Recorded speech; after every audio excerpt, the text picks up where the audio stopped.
Estamos de regresso para a segunda parte do Direito a Falar, onde vamos falar sobre as parcerias público-privadas em Angola. A convidada é Leonor Guedes de Oliveira, advogada de José Pedro Aguiar Branco e Associados, que lida com as questões relacionadas com a assessoria internacional e o apoio à internacionalização. Leonor, muito obrigado por estar presente aqui no Direito a Falar. Começava por lhe perguntar se esteve recentemente em Angola para falar sobre as PPPs. Como é que o assunto é visto pelas autoridades angolanas? Bem, eu estive muito recentemente em Angola e tive o privilégio de participar numa conferência em que o objetivo era essencialmente o de lançar o debate técnico e político sobre a matéria das PPP em Angola. Angola tem um diploma sobre as PPPs de 2011 e aguarda regulamentação. Regulamentação essa que tem vindo a estar em stand-by exatamente pelo barulho e pelas notícias que têm circulado sobre esta matéria, nomeadamente no que diz respeito a Portugal e às PPPs em Portugal. E o que é que as autoridades angolanas pretendem fazer em relação às PPPs? Qual é a estratégia que eles têm até para evitar os erros que se cometeram em Portugal? Pronto. O governo angolano quer que até 2017 10% do investimento público seja feito através de PPPs. Este mesmo plano de desenvolvimento que identifica determinados projetos estruturantes que ascendem a 47 mil milhões de dólares, define setores de atividade e valores que até posso adiantar, e é um projeto bastante ambicioso. 24,4 mil milhões de dólares em transportes e logística, 14,4 mil milhões de dólares em energia e águas, 6,3 mil milhões de dólares em urbanismo e habitação e 2,8 mil milhões de dólares em agricultura e agroindústria. E há alguma previsão de quando é que esses projetos vão estar todos em andamento? Já falou no mandato, mas quando é que eles poderão passar do papel para o terreno? Este plano é de 2013 a 2017. Isto é o que está previsto. Estará sujeito a todas as vicissitudes conhecidas deste tipo de modelo e deste tipo de projeto. Em Angola, julgo que será de salientar que há, de facto, uma preocupação em estudar e analisar todos os projetos, não só em Portugal, como outros projetos que têm vindo a ser desenvolvidos noutros quadrantes, por exemplo, não só na Europa, como na América Latina, como até, quer dizer, em África. Como é que o modelo de PPPs para Angola se poderá adequar da melhor forma para que, de facto, sejam não só construídas, como reabilitadas determinadas infraestruturas absolutamente essenciais. Do seu contato com as autoridades angolanas, o que é que concluiu? Portanto, que eles estão muito predispostos para lançar esta solução e apostam nela? Eu julgo que estão absolutamente receptivos e estão, na minha opinião, com uma atitude bastante positiva. Ou seja, há um diploma, há enquadramento legal que aguarda a regulamentação. Todo o processo de estudo, de análise de outros projetos é fundamental e é crucial, nomeadamente os exemplos de Portugal, com quem Angola tem relações de proximidade e de afinidade subejamente conhecidas, mas também noutros quadrantes. Quer dizer, o facto de haver a preocupação no estudo, na análise, não só dos aspectos positivos, como todos os aspectos menos positivos e as ineficiências que o próprio modelo apresenta, do meu ponto de vista, é muito positivo essa preocupação e esse cuidado. E como é que Angola pode evitar essas ineficiências e esses erros que até já foram alguns deles cometidos em Portugal?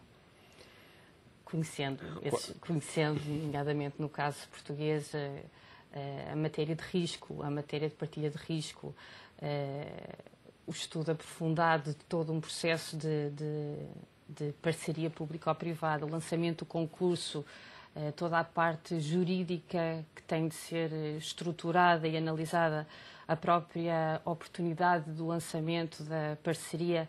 Há uma série de fatores que têm de ser tidos em linha de conta e que eu julgo que, de facto, estão a ser acautelados no que a Angola diz respeito.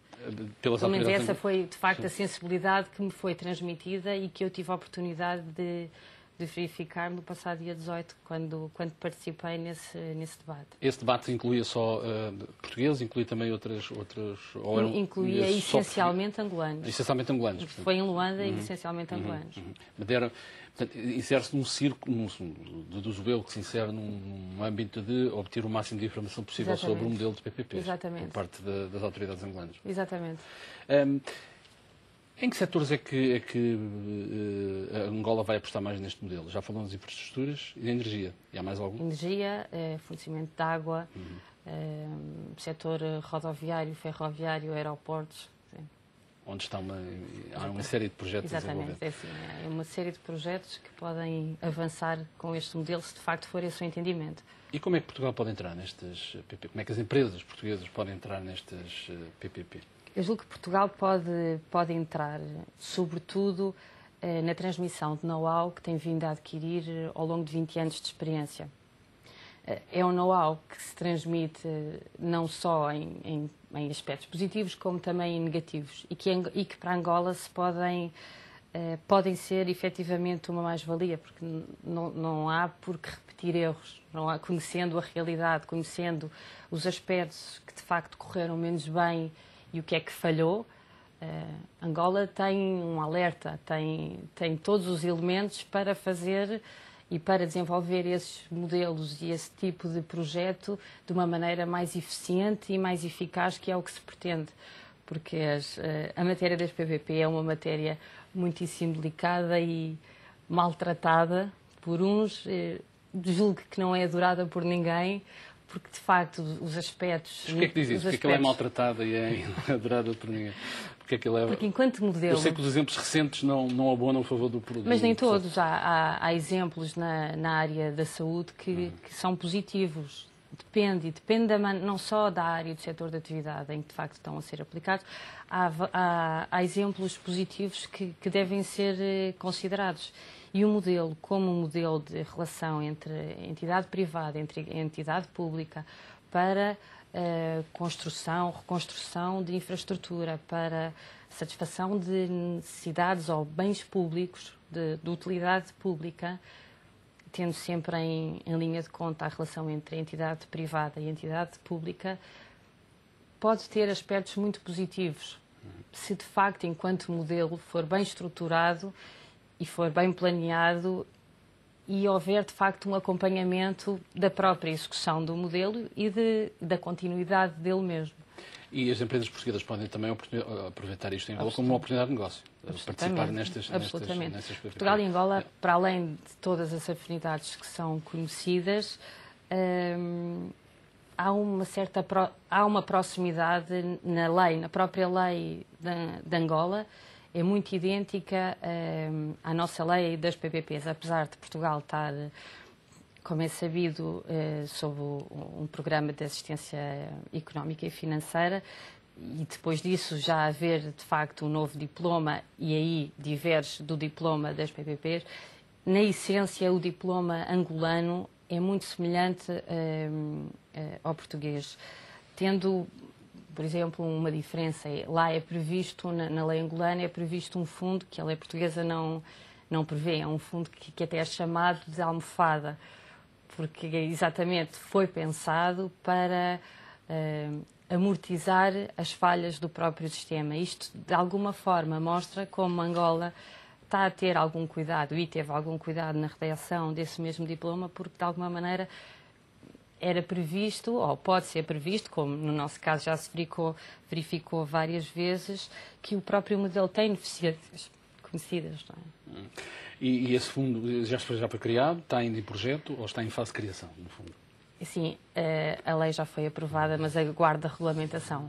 Este compasso de espera é um compasso de espera de quem está, de facto, a estudar e a ver outros exemplos para exatamente quando a lei for regulamentada, já contemplar algumas ineficiências que conseguiu estudar e verificar.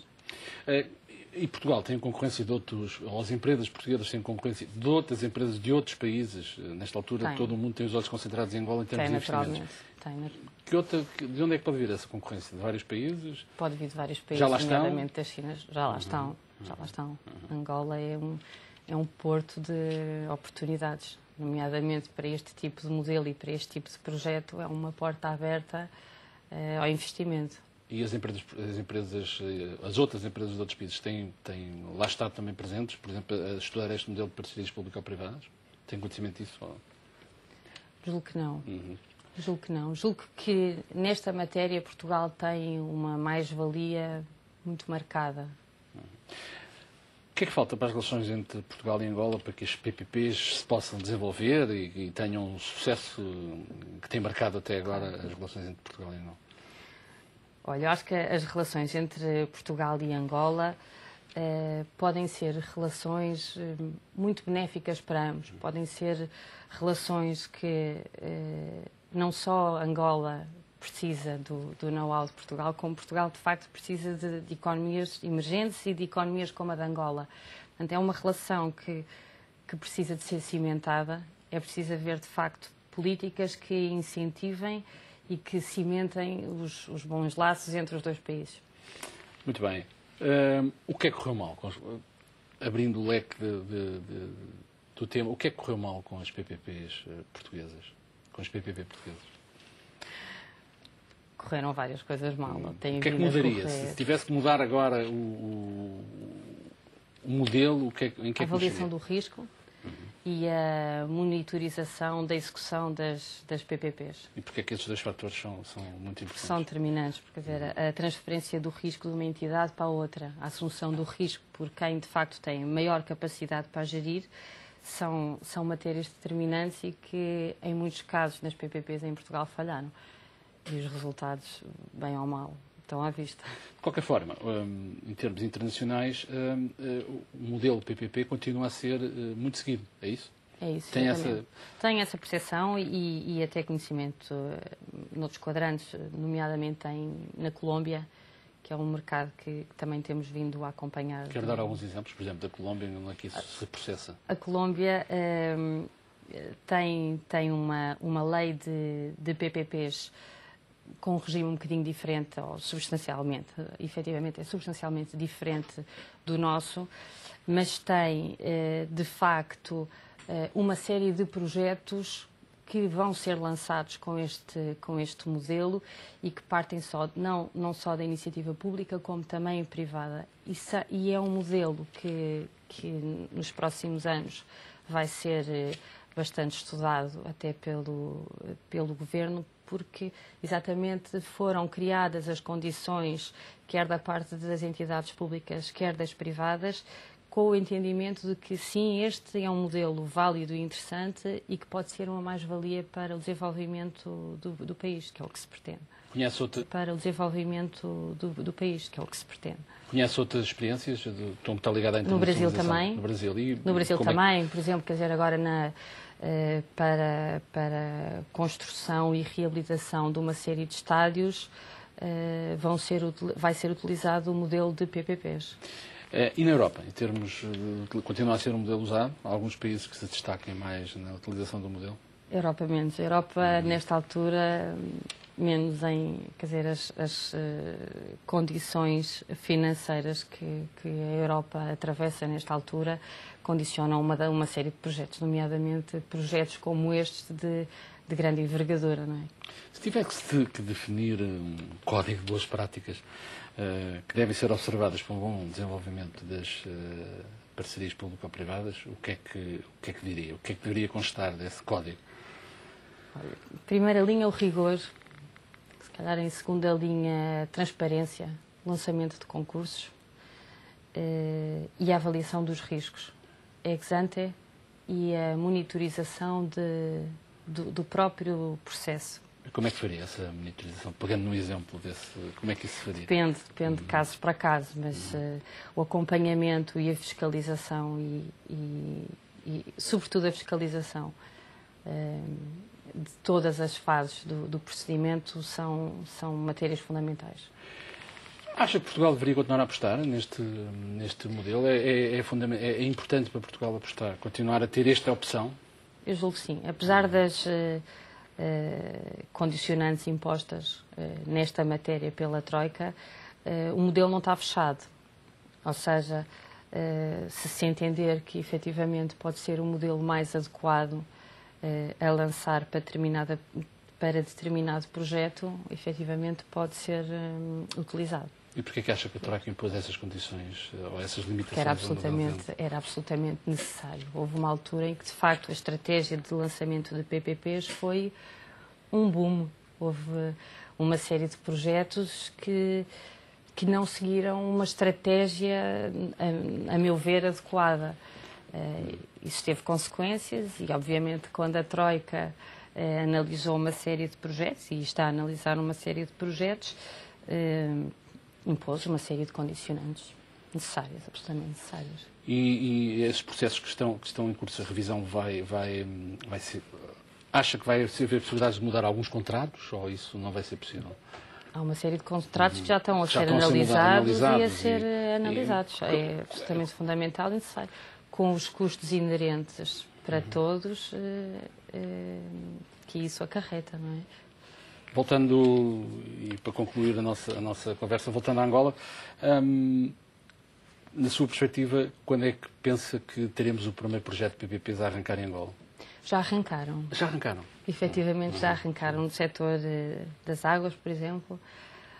Angola está a fazer um bocadinho o caminho que Portugal fez. Ou seja, há uma estratégia que está a ser seguida e que se calhar não é a mais correta. Se calhar é preciso, para além da lei, regulamentar a lei e depois, de facto, definir uma estratégia e seguir uma estratégia. Mas, efetivamente, já há projetos em regime de PPP lançados em Angola. E em Luanda ou noutras regiões do país? Só em Luanda? Não tenho conhecimento. Muito bem. Leonor, muito obrigado pela sua presença no Direito a Falar. Eu que agradeço. Foi o Direito a Falar desta semana. Voltaremos para a próxima semana com outro tema e outros convidados.